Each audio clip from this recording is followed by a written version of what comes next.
The honourable member for Coquitlam, Port Coquitlam. Madam Speaker, I will be splitting my time with the honourable member for Edmonton Centre. I'm very pleased to rise today to speak in support of Bill C-37, an act to amend the Controlled Drugs and Substances Act and to make related amendments to other acts. Madam Speaker, as you know, my private member's bill, C-224, the Good Samaritan Drug Overdose Act, is currently in the other place. Just like C-37, it is just one piece in the harm reduction toolkit that will help save lives. Protecting the health and safety of Canadians is a key priority for this government. That is why on December 12, 2016, the Minister of Health, with support from the Minister of Public Safety, introduced Bill C-37 in the House of Commons.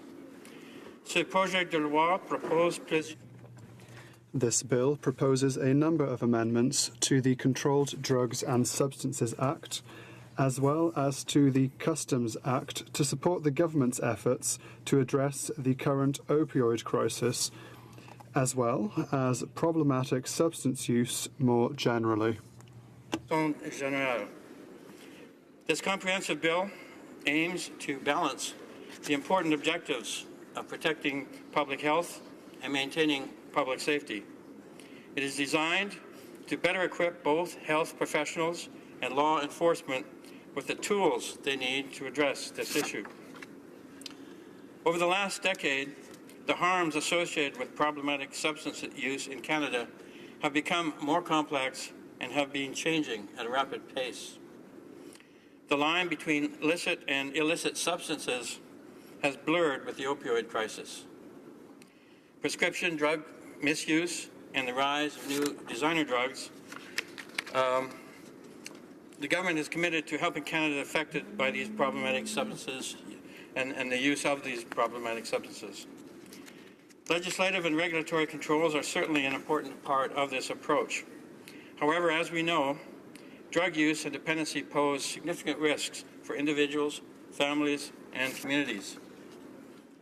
Our approach to addressing problematic substances abuse must include preventing and treating addiction, supporting recovery, and reducing the negative health and social impacts of drug use on individuals and their communities through evidence-based harm reduction measures. This must also be a part of our approach to addressing problematic substance use. Harm reduction is viewed by experts as a cost-effective element of a well-balanced approach to public health and safety. Harm reduction connects people to other services in the health and social systems related to treatment and recovery.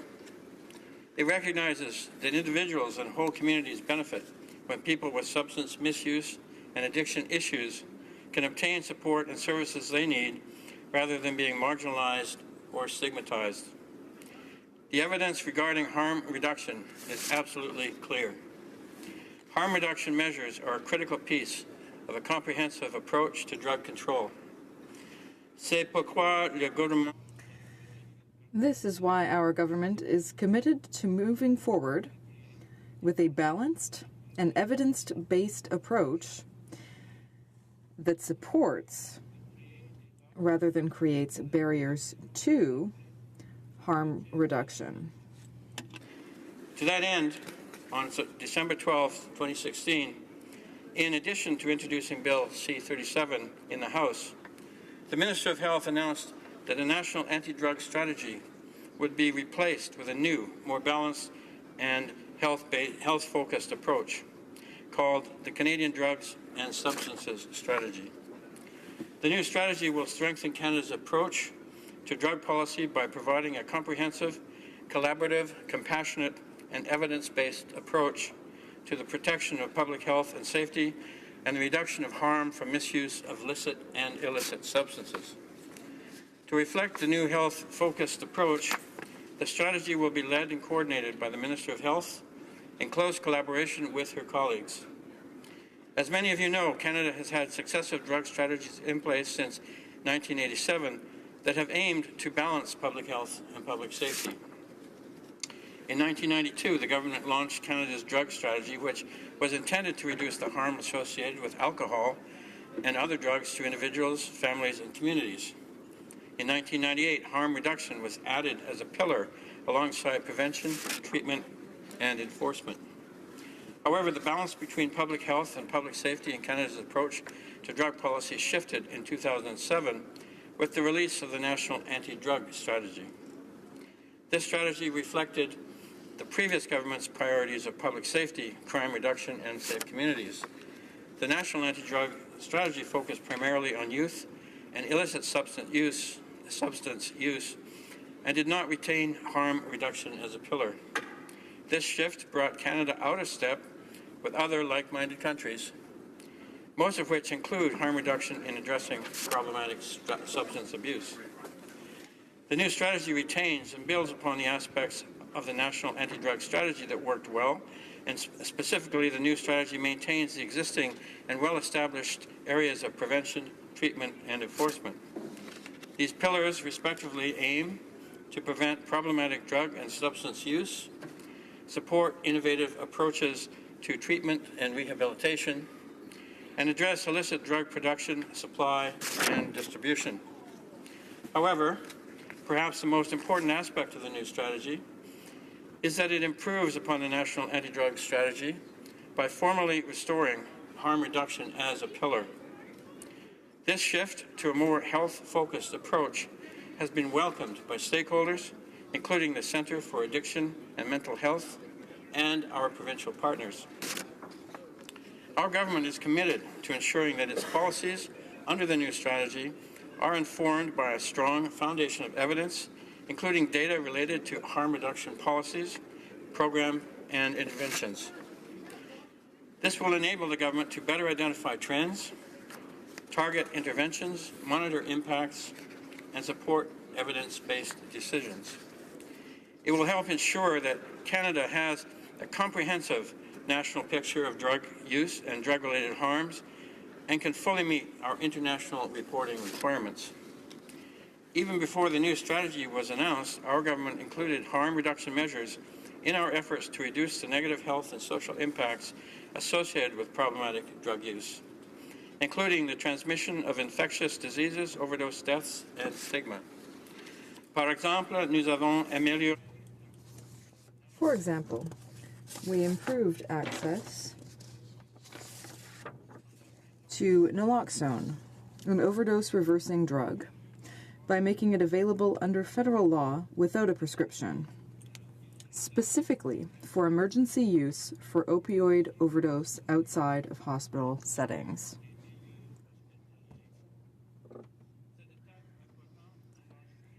This significant step increases access for emergency responders and helps address the growing number of opioid overdoses. We have also demonstrated our support for the establishment of supervised consumption sites, a key harm reduction measure. After a thorough and rigorous review, in January 2016, Health Canada granted an exemption from the Controlled Drugs and Substances Act for the Dr. Peters Centre to operate a supervised consumption site. Not long after, on March 16, 2016, Health Canada granted Insight an unprecedented 4-year exemption. If passed, Bill C-37 would go further to support the implementation of evidence-based harm reduction measures. In particular, it would reduce the burden on communities who wish to apply for exemption to operate a supervised consumption site. The proposed amendments would streamline and simplify the application criteria while ensuring that community consultation continues to be an integral part of the process. By streamlining the application and renewal process and adding a new transparency provision, applicants can be assured that the process will not cause unreasonable burden or delay. In conclusion, our government's approach to drug policy strives to balance the important objectives of protecting public health and maintaining public safety. The Canadian Drugs and Substances Strategy restores harm reduction as a pillar alongside prevention, treatment, and enforcement, and formalizes our commitment to a comprehensive, collaborative, compassionate, and evidence-based approach to Canada's drug policy. It means that harm reduction-focused policies such as support for properly established and maintained supervised consumption sites and increased access to naloxone, will now officially be part of Canada's drug strategy. Implementing the measures proposed in Bill C-37 is a key step in realizing the objectives of the Canadian Drugs and Substances Strategy. Thank you, Madam Speaker. Questions and comments, questions et commentaires. L'honorable député de... The Honourable Member for Salaberry-sur-Roi. Thank you, Madam Speaker. I'd just like to say that given that it's been more than a year since the Liberals came to power, it's been more than a year that we've been calling for the Conservative Bill C-2 to be reworked so that there would be a possibility of setting up safe injection sites that would reduce the number of overdoses. And also, given that there are many overdoses that are caused by the fact that users are young and inexperienced, and the fact that there's fentanyl in some of these drugs, well, given all of that, how is it that Liberals have not invested more in prevention and the raising of awareness? There's a serious lack of resources being allocated to this. First-line responders are saying this. They're saying they need more resources for prevention. So what are the Liberals waiting for to finally take the steps necessary to save lives and ensure that young people are not the victims of the Liberal government's inaction? The honourable member for Coquitlam, Port Coquitlam. I thank the honourable member for her question. I think it's plain that the Liberal government is taking meaningful action on this matter.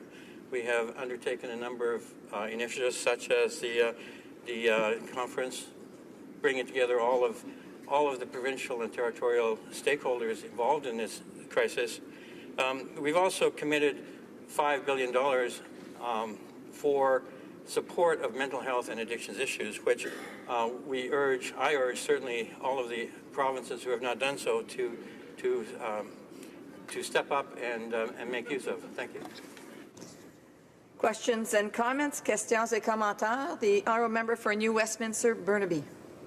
Thank you very much, Madam Speaker, and I appreciate the member opposite. He lives in the Lower Mainland.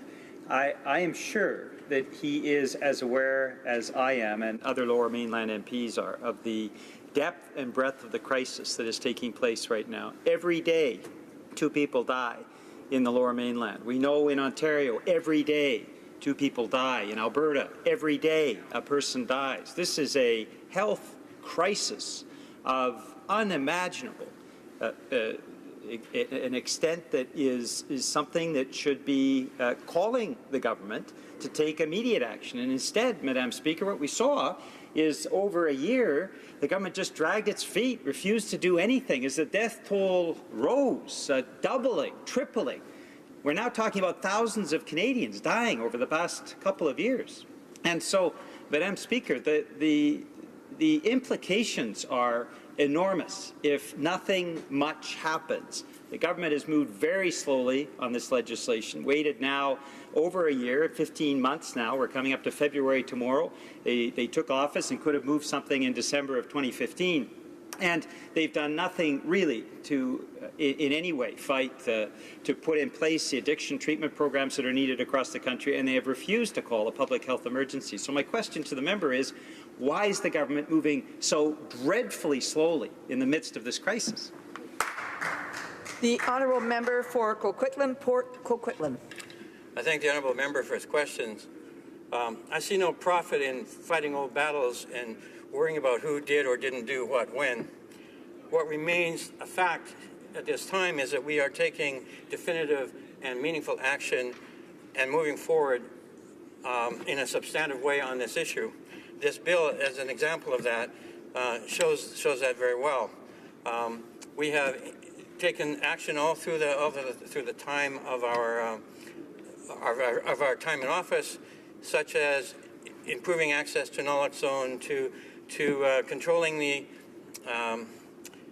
availability and the supply of the precursors to the manufacture of things like fentanyl, all of which I think are meaningful actions. But we are moving forward, and it's time to move forward and solve this problem together in a meaningful way, as we are setting about to do. Reprise de débat.